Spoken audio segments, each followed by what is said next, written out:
Right, guys, how are you all doodling? I hope you are doodling well. Lovely. Right, now, you know what time it is. It's time for this week's poll results. And to the first poll of this week. You have a friend who ruined your relationships with someone you love. After a few years of not speaking, they finally turn up at your door one day and tell you how sorry they are and that they did an awful thing to you. They truly mean it and take full responsibility for their actions. Do you? And these are the choices. Tell them to screw off. Holding a grudge. That will never end. Tell them you forgive them but do not want a friendship. Tell them you forgive them and go forwards as friends. Or finally, tell them you forgive them and begin your planned revenge. Because why wouldn't you? Why wouldn't you get revenge? And as you can see, the winner was option 2. Tell them you forgive them but do not want a friendship. And what I would do in that position, I would forgive them. If they was being genuinely honest, I'd forgive them. I don't know if I'd carry on being friends with them. Maybe I would. I don't know. Usually, if they do something bad like that to you, the chances are they're going to do it again, and that's not good. So you have to weigh that up. But then at the same time, you have to also think, well, they did something bad, but then they did finally admit to it and, you know, came looking for forgiveness and truly trying to make the effort.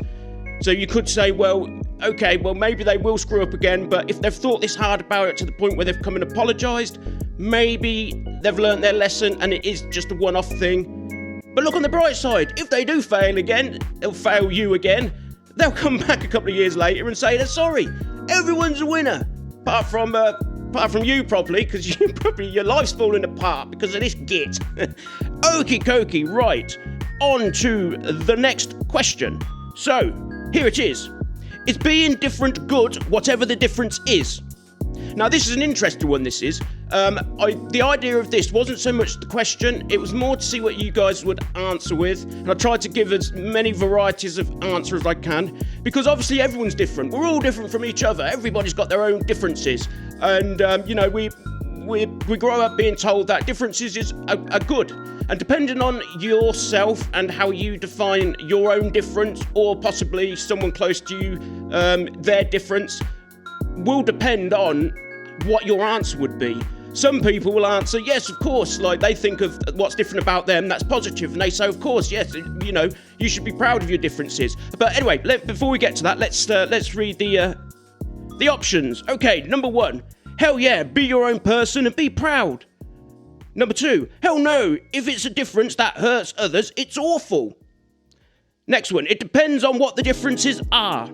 And the final one, so long as it's between adults that agree, it should be fine.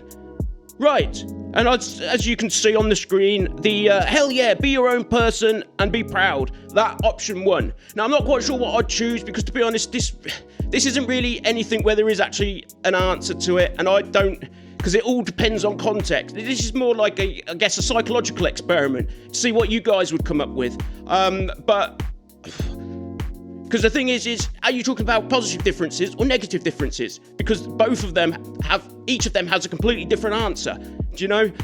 And at the end of the day, I wasn't asking for positive or negative. I was just asking for any difference. So in that respect, I suppose you could say it depends on what the differences are. Maybe that's the right question. Maybe that's what I would go with. So yes, I think I'm going to go with that, because obviously, you know, there's good differences. Like, oh, this guy's really good at playing guitar. He's like a virtuoso, or whatever the hell they call those really good guitar players. But then also, you could have a negative one, like, well, this one, he's got a pen, what's it called, for crime. He has a knack for the criminal mind, and that wouldn't be so good, because usually criminality hurts people. So yes, interesting. I was very interested to see what you guys would come up with there. To be honest, the one that I assumed would win, because I assumed that most people would do it from the point of view of the positive differences. And so I kind of guessed that everybody would choose the top option.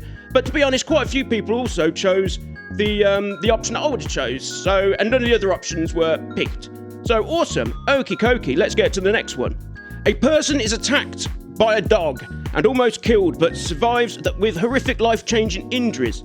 The dog has never done anything like this before, and everyone in the community vouches for the dog being friendly and sweet. The person that was attacked was a stranger that entered the garden where the dog was living. They only entered the garden because the garden had an opening in the fence that looked like a public walkway. Should the dog be put down for the attack? And the options are yes, and the other one is no. So they're the two options. I didn't want to go too in detail with this because this is like another one of those moral questions. So I want it to be, I want it to keep it as straightforward as possible, if you know what I mean. And obviously, as you can see, yes, won. And no is pretty, to be fair, they're almost neck and neck. And that one had 18 votes. So, that had quite a few votes on it. What would I go with? Oh, I don't know. I really don't know. I don't like the idea of animals being put down because a lot of the time, it's not really the animal's fault. You can't blame it on the animal. You have to blame it on how, what's going on with the animal, with the people around the animal. But at the same time, with humans, we kind of, we have humans that grow up in really negative situations, being treated really poorly by their families. And when they get older and they finally lash out and commit a crime or hurt somebody, we send them to prison. So maybe something like that would be in order. Maybe some sort of dog rehabilitation. And some people could say, well, it's a prison and be happy with that the dog's being punished in prison. But at least it's not being killed. And then other people will say, well, no, the dog's been rehabilitated. So that's a positive thing. So yes, I think maybe something like that. Yeah, I think rehabilitation always. I think every animal or every dog can be rehabilitated if the time and effort and expertise is put into it. Getting the animal away from the negative stimuli around it is probably the first thing you can do. But yeah, putting it down, I don't know. It kind of seems like it's a little bit like, well, there's no reason to put the dog down other than to sort of make the people that were hurt feel like they've got some sort of justice. Maybe that's what it is. I don't know. I've never been in that situation, and I bet people that have been attacked by dogs, it's probably not a pleasant thing to go through. So I can understand. I don't know. I can understand why they'd want the animal to be put down, because they're not necessarily thinking of it as a revenge thing. They're thinking of it more of, well, if the animal is put to sleep, it can't hurt anybody again. Whereas I think that maybe have some sort of system where there's a chance, there's two chances. The first thing that you do is put the dog into some sort of program and get it completely rehabilitated, and then rehome the dog to a loving family that's been vetted. And then if the dog goes on to be aggressive and attack, even after all that stuff's been done, so there's no more excuse of the dog's got negative, it's been negatively treated, then maybe, I don't know how I feel about that one. I'm in between. I'm neither yes or no. I'm going the safe option. I am firmly sitting on this here fence. Right, next one. If you could have the option of being cryogenically frozen after death, would you choose it? I do apologise for my reading. I can't read to save my life. My brain doesn't work very well. I struggle learning and everything. I was at the bottom at school. I am, as far as intellect goes, I'm intellectually useless, guys. So you'll have to bear with my awful attempts at reading my own writing, if you please. Okie dokie, right, yes. So, cryogenically frozen, you get the option after death. Would you choose it? In this universe, it is 100% guaranteed you will be brought back to life 5,000 years in the future. And the reason why I put that there is because at the moment, it's kind of seen as a bit of pseudoscience. It's well, maybe they'll come up with what they need to. Maybe they won't. So these people that are being cryogenically frozen, there's really no guarantee whether science is ever going to get to that stage where they're going to be brought back. So we just don't know. So I put that in there to make it so the question you're answering is, this is a guaranteed thing in the future. If you get cryogenically frozen today, after you die, you're waking back up again. It'd be like a fraction of a second. Not even that. You'll literally shut your eyes and open them again. You'll be in the future. and all those cars will be flying around, or it'd be a wasteland. Fallout. It shall be Fallout. Okay, so hold on, the next part of it. It will end up being totally normal in the far future. So you will be waking back. You'll be waking back up again if you choose to do it. Okay, and the options are, yes, please, I want to see me some flying cars. And the last option is, hell no, the future is too risky to predict how I would be treated. And by that I mean, you don't know, like, if you're going to be some sort of science experiment when you come back. You don't know what government's going to be about. You don't know if another country's taken over the country you're in, and whether you're going to be brought back for, like, as a slave or something. You have no clue what the future holds. So it could be wonderful waking up in the future, but at the same time, it could be horrific. It could be Fallout, but worse. You're a slave in the Fallout world. You're not the hero. As you can see, yes, please, I want to see me some flying cars. So people have got a lot of optimism, a lot of positivity towards the cryogenically frozen future. I personally, I don't know. I'd love to see the future, like, wouldn't we all? But no, I don't know.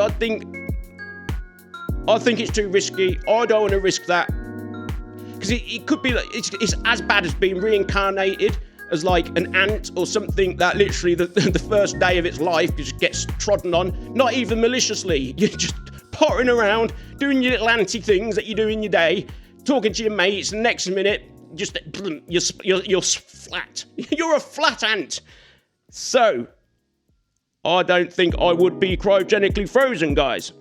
Okay, and the last one of this week's polls, this was put out Wednesday night, sorry. Okay, and here it is, the big finale. If you could come back as either a fly or a spider, which would you choose? Option 1, a fly, because I can fly. Option 2, a spider, because I can eat the fly, then none of us are flying. So this is kind of like that whole idea of, are you the sort of person that aspires to...